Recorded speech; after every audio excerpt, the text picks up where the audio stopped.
What is up, guys? In this video today, it's going to be on how to not feel hungry and have better satiety when you're losing fat and in your calorie deficit. So this is going to be one of the bigger things to optimize for when you're in a deficit and getting leaner. The more I coach clients, the more I realize that there's no just one way to get lean, but there's things that you do want to optimize for to make it as easy as possible and just maximize your adherence to the plan. It's going to be the number one thing you want to get right is just adhering to the plan, making it easy to be consistent.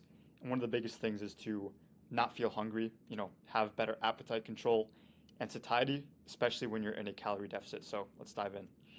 First thing, and really the main premise of this video, is that you want to make fat loss as easy as possible for yourself. So all these points here, they're pretty interconnected. The more satiated you are, the higher satiety you have, the more food doesn't control you. The more food control that you have, you can really work your nutrition the way that you want to. And the calorie deficit that you're in, it doesn't really feel like a challenge, right?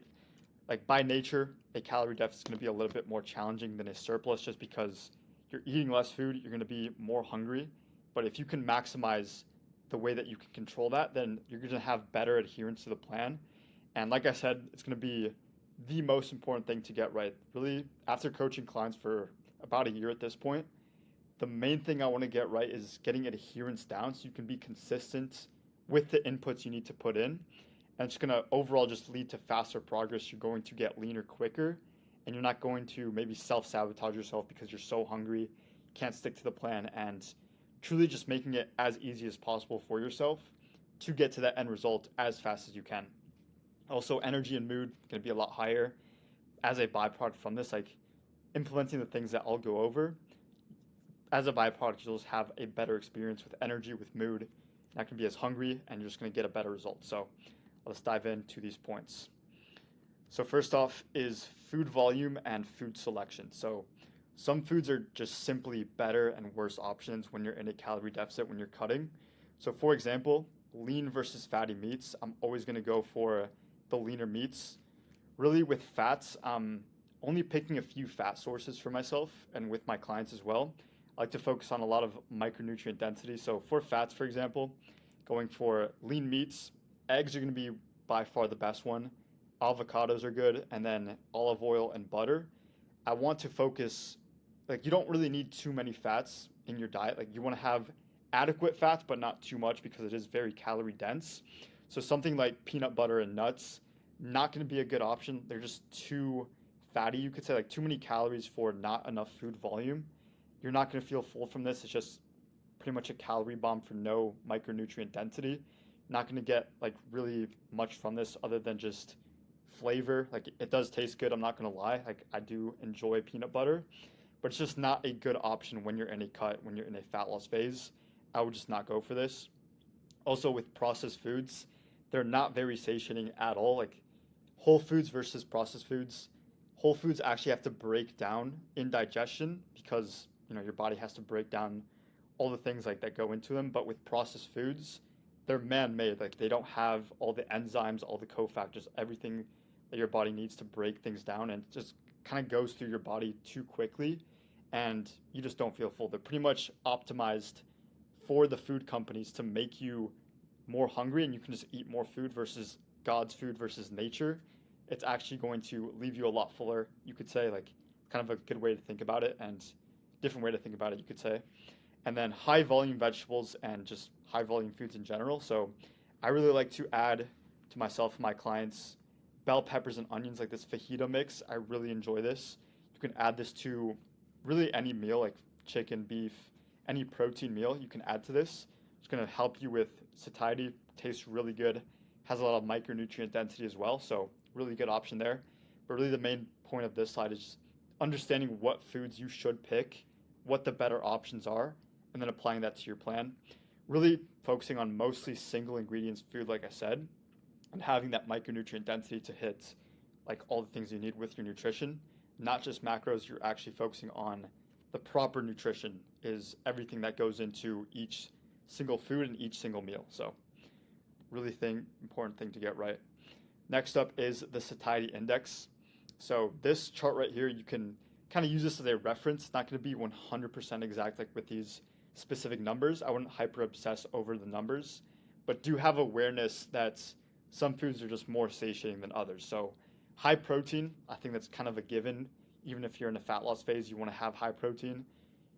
I mean, some people come to me and I'm pretty surprised with how low their protein intake is. So definitely number one thing is getting protein up. Has so many benefits, and for the scope of this video, just having more satiety with that, so it's gonna be really good for that. And the outlier here is gonna be potatoes. So potatoes is gonna be my number one carb source, like go-to carb source in a fat loss phase, just to stay full. Has a lot of micronutrients, pretty much like a carb superfood.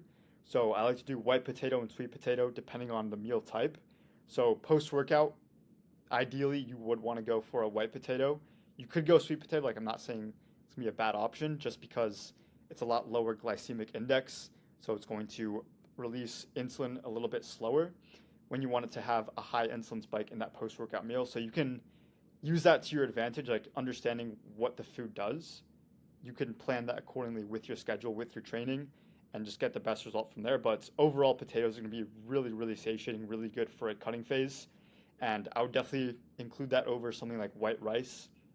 White rice isn't bad. It's a good fast digesting carb source, but it's not going to be as micronutrient dense and it's not going to be as satiating. So I'm always going to go for a potato over white rice. And then again, just whole foods.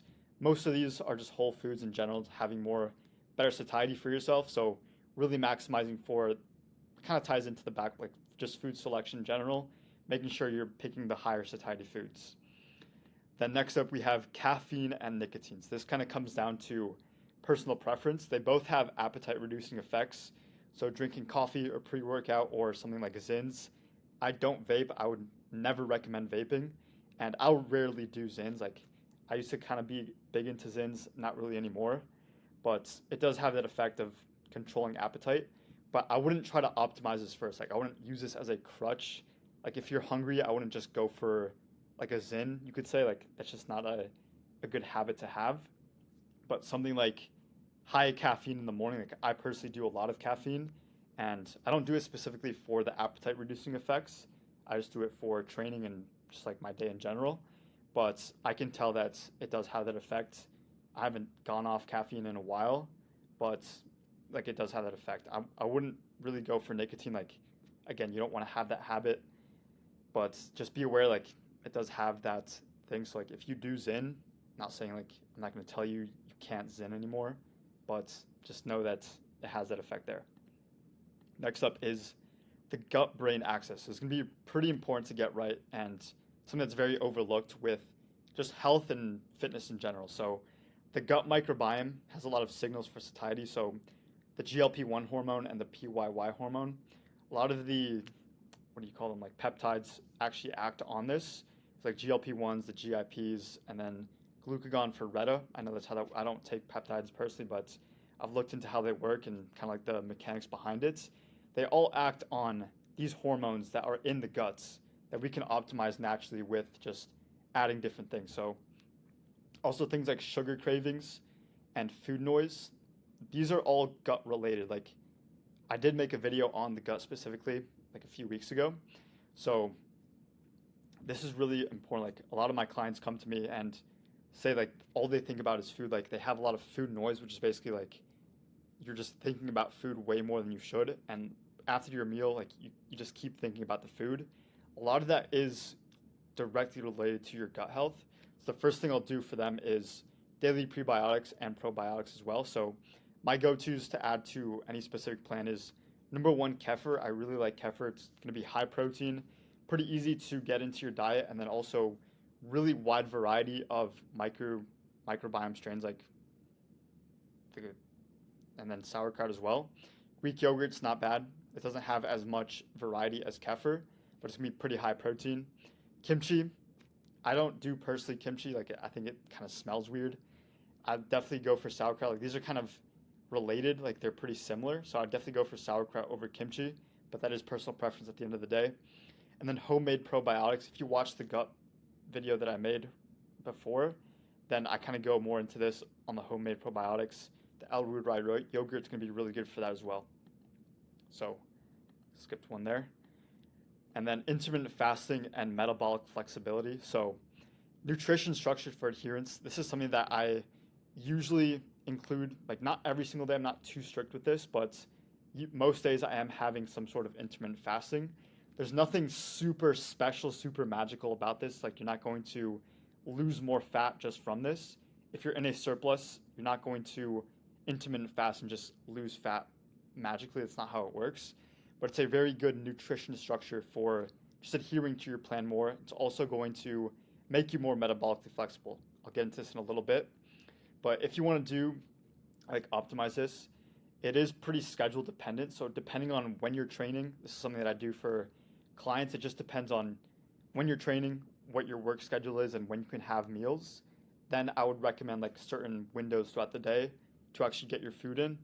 And this is really isn't for everyone. Like you don't have to do this, but it is a good tool that you can use just to have more adherence and better hunger control throughout the day. So then metabolic flexibility is basically your ability to burn glucose versus fat throughout the day. So when you're eating a lot of carbs and you haven't had a meal in a while, you kind of run out of blood sugar and you can't really metabolize your own body fat for a fuel source.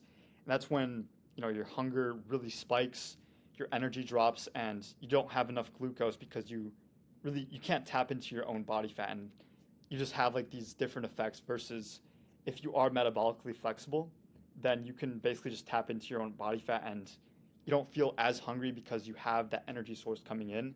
You're not super reliant on glucose, which is just carbs at the end of the day. So it's a tool that you can use. Just be aware that you can tap into this. And it just depends on the best way to do this, depends on your schedule. But for most people, 16 hours fasting and then 8 hours of an eating window, that's a pretty common option. Something that I do like quite often.